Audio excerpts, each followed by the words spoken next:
আসসালামু আলাইকুম রহমতুল্লাহি বারকাতুহু। রাজশাহী বিশ্ববিদ্যালয়ে কি ঘটেছে, আম্বার কি করেছে?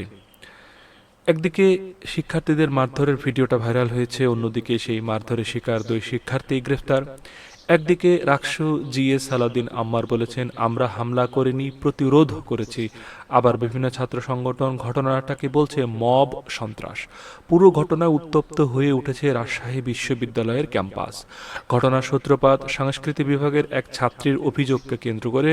অভিযোগ ছিল একই বিভাগের এক শিক্ষার্থীর প্রেমের প্রস্তাব প্রত্যাখ্যাত হওয়ার পর তাকে ভয় ভীতি দেখিয়েছেন। এই বিষয়টা নিয়ে প্রথমে প্রক্টর কার্যালয়ে বৈঠক হয়, পরে দ্বিতীয় বৈঠকে উপস্থিত ছিলেন রাকসুর জিএস সালাউদ্দিন আম্মার সহ কয়েকজন নেতা। সেখানে ইতিহাস বিভাগের শিক্ষার্থী মোহাম্মদ আনাসকে নিষিদ্ধ ছাত্রলীগের সঙ্গে সম্পৃক্ত বলে অভিযোগ করা হয়। অভিযোগের এক পর্যায়ে তার মোবাইল ফোনে ছাত্রলীগের কয়েকজন নেতার সঙ্গে তোলা ছবি দেখানো হলে উত্তেজনা তৈরি হয় এবং তাকে মারধরের অভিযোগ ওঠে।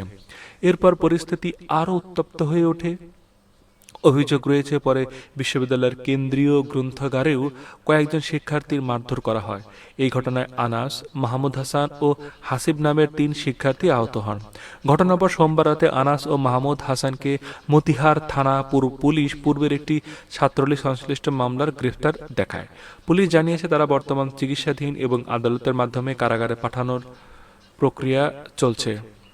এদিকে বিশ্ববিদ্যালয়ের বিভিন্ন ছাত্র সংগঠন এই ঘটনাকে মব সন্ত্রাস আখ্যা দিয়ে নিরপেক্ষ তদন্ত ও জড়িতদের বিচার দাবি জানিয়েছে।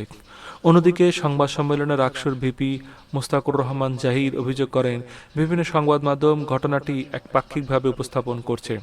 তিনি বলেন, যারা হামলা শব্দ ব্যবহার করে সংবাদ প্রকাশ করেছেন তাদের বিরুদ্ধে ব্যবস্থা নেওয়ার বিষয়টি বিবেচনা করা হবে। একই সংবাদ সম্মেলন রাকসুর জিএস সালাউদ্দিন আম্মার বলেন, তাদের কর্মকাণ্ডকে হামলা নয়, প্রতিরোধ হিসেবে দেখা উচিত। তিনি আরও দাবি করেন, ছাত্রলীগ সংশ্লিষ্টদের বিরুদ্ধে দীর্ঘদিন ধরে বিচার না হওয়ার কারণেই এমন পরিস্থিতি সৃষ্টি হয়েছে। অন্যদিকে ছাত্রদল সহ কয়েকটি সংগঠন এই ঘটনার তীব্র নিন্দা জানিয়ে আইন শাসনে নিশ্চিত করার আহ্বান জানিয়েছেন।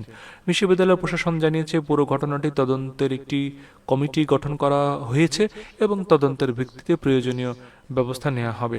সব মিলে রাজশাহী বিশ্ববিদ্যালয়ের এই ঘটনা এখন কয়েকটি গুরুত্বপূর্ণ প্রশ্ন সামনে এসেছে। আইন নিজের হাতে তুলে নেওয়ার অভিযোগ কতটা সত্য? মারধরের ঘটনা কি সত্যি প্রতিরোধ, নাকি এটি মব সন্ত্রাস? কার তদন্ত শেষে কার বিরুদ্ধে কী ব্যবস্থা নেওয়া হবে? এসব প্রশ্নের উত্তর মিলবে সময় গড়ালেই। আপনার মতে এই ঘটনা বিশ্ববিদ্যালয় প্রশাসন ও আইন শৃঙ্খলা বাহিনীর কী ভূমিকা থাকা উচিত? কমেন্টে আপনার মতামত জানান। ভিডিওটি তথ্যবহুল মনে হলে লাইক, শেয়ার এবং সাবস্ক্রাইব করতে ভুলবেন না।